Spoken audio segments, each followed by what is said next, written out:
The first part of this question, we are going to try to find the coordinates of the intersections between C1 and C2. So we will solve simultaneous equation for the two equations that are given to us. So if I were to have C1, which is given to us as y is equal to 1 over 1 plus 4x squared, and calling this equation number 1. And for C2, y is equal to x squared over 5.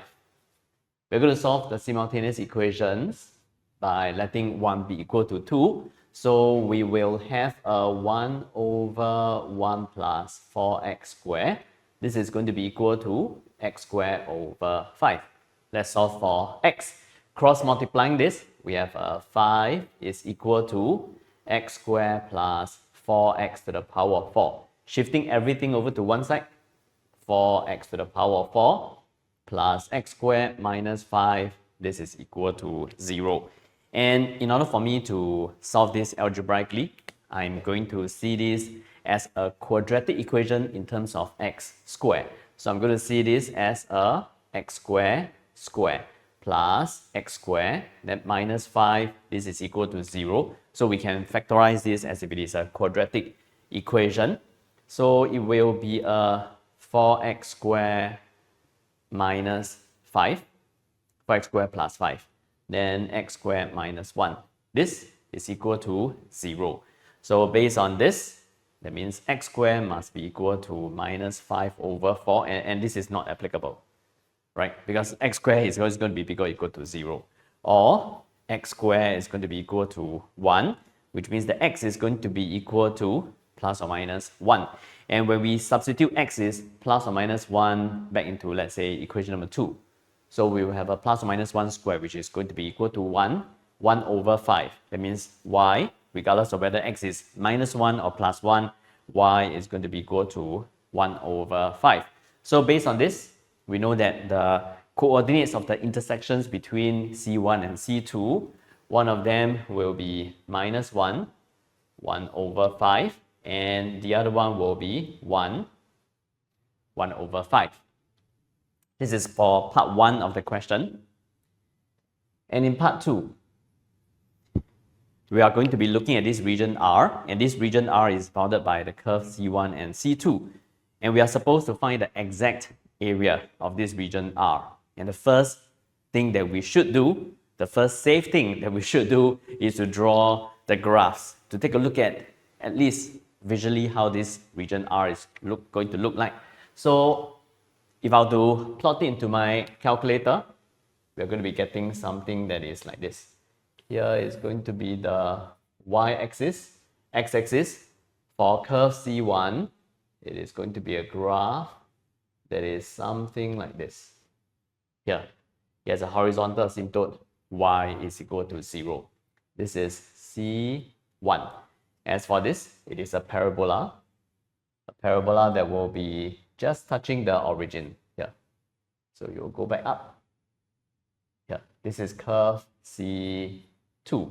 And we have just calculated for the coordinates of these 2 points. This point that is here is going to be minus 1 over 5.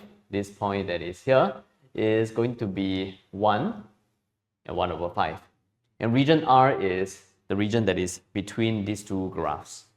So to find the area of a region that is between the 2 graphs, we're going to make use of the teachings that we have on Achevas TV. This area will be us integrating from the left limit, which is minus 1, all the way until the right limit. Then we will take the top graph, minus away the bottom graph. The top graph will be this. So it will be 1 over 1 plus 4x squared. Then this, we will minus away the expression of the second graph, the x expression. So minus away x squared over 5 dx. Let's break these two up so that we can integrate them separately. So this will be us integrating from minus 1 to 1 of 1 over 1 plus 4x squared. Minus away, this is us integrating from minus 1 to 1 of x squared over 5 dx. To prepare us for the integration for this, I'm going to factorize out the 4. So 1 over 4, integrating from minus 1 to 1. We have a 1 over 1 over 4 here, because I'm factorizing out a 4. So 1 over 4, I'm going to rewrite it as half square plus x square dx. And this is simple. It is like really secondary school's integration. So we will be integrating x square from minus 1 to 1. Here, this is going to be 1/4. Then this will be 1 over 2 tangent inverse of x over 1 over 2, integrating from minus 1 to 1. Minus away 1 over 5. This is easy integration, x to the power 3 over 3 from minus 1 to 1. This is going to become 2. 2, I'm going to bring it out. So 2 times 1 over 4, this is going to be equal to 1 over 2. So we are going to be having this as a 2x. So this from minus 1 to 1 minus 1 over 3, let me bring it out. So 3 times 5 is going to be 15. So x cubed from minus 1 to 1. So substituting the numbers in, we will have a tangent inverse of 2 minus away tangent inverse of minus 2. Minus away 1 over 15. Here we will have x, which is going to be 1 to the power 3, minus away minus 1 to the power of 3. And if we were to simplify and evaluate this, we're going to be getting this answer as a tangent inverse 2, then minus away 2 over 15. This is for part 2. Let's move on. Let's take a look at part 3. As for part 3, we are going to find the exact volume that is generated when the region R, again it is this region over here, is rotated by 2 pi radians about the y-axis. So we are talking about this entire region here rotated about the y-axis. And because it is symmetrical about the y-axis, that is why the question mentioned that it is rotating by just 2 pi. Right? Because this, we just need to rotate by 2 pi on 180 degrees. We will be able to cover 1 full revolution. But in order for us to be working on this volume using integration, we need to make sure that we are integrating function graph with y as the input.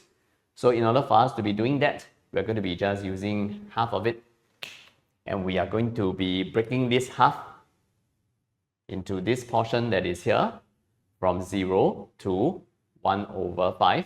And then this portion that is here rotated about the y-axis from 1 over 5 to here, which is letting x be equal to 0. So we have y to be equal to 1 over 1 plus 0. So here is going to be 1. So we need to make x a subject for both the curve first. So taking the curve C1, we have y is equal to 1 over 1 plus 4x squared. So 1 plus 4x squared, this is going to be equal to 1 over y. 1, I'm going to bring it over to the other side. We will have this. 4, I'm going to divide it across to the other side. We will have a 1 over 4 of 1 over y minus 1. It is not exactly necessary because we are going to be using x squared later in our integration. But to make it conceptually more precise, we are going to really make sure that we make x a subject here as we are finding out about the equation so that we can prepare it for the integration portion. So it's going to be square root of this. It is plus or minus 1 over 2 square root of 1 over y minus 1.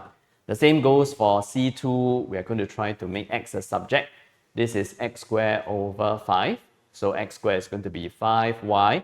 X is going to be plus or minus square root of 5y. And the volume can be calculated using integration. First, we're going to look at this bottom portion here. Just this portion to the right of the y-axis, and this portion of the graph rotated by 360 degrees or 2 pi about the y-axis, just this portion here. So it's going to be pi integrating from 0 to 1 over 5, 0 to 1 over 5. And this portion of the graph, the portion that is to the right hand side, has all x coordinates as positive. So if I were to be making use of this, we will be choosing the positive square root. So it's going to be the positive square root of 5y, then square dy, plus this other portion here rotated by 2 pi about the y-axis. So it's going to be pi integrating from 1 over 5 to 1. So 1 over 5 here to 1. And because it has all positive y coordinates on this part of the graph, so x is equal to, I'm going to use the plus half. So it will be plus half instead of the minus half. So it will be this square dy. Now what I was mentioning, for some, this step may not be necessary because ultimately you're still going to be squaring this regardless of whether you chose the plus or minus. It is going to result in the same second step. But to be more precise, we can definitely do this. So we know it is the equation of the exact graph that we are going to be making use of for our rotation, which is the positive square root and the positive version of x. So this is going to be pi integrating from 0 to 1 over 5 of 5y dy, then plus pi integrating from 1 over 5 to 1 of 1/4 1 over y minus 1 dy. So let's integrate this. So this will be pi. 5, I'm going to just take it out. So it will be 5 pi. Then we will have y squared over 2 from 0 to 1 over 5 plus 1/4. I'm going to take it out also. So here we will be integrating this 1 over y minus 1, which will be ln modulus of y minus y from 1 over 5 to 1. And I'm going to leave it to you to substitute the numbers in evaluating this. You're going to get your final answer here to be equal to, let me write it down for you. This is going to be equal to pi over 4 ln 5 minus pi over 10.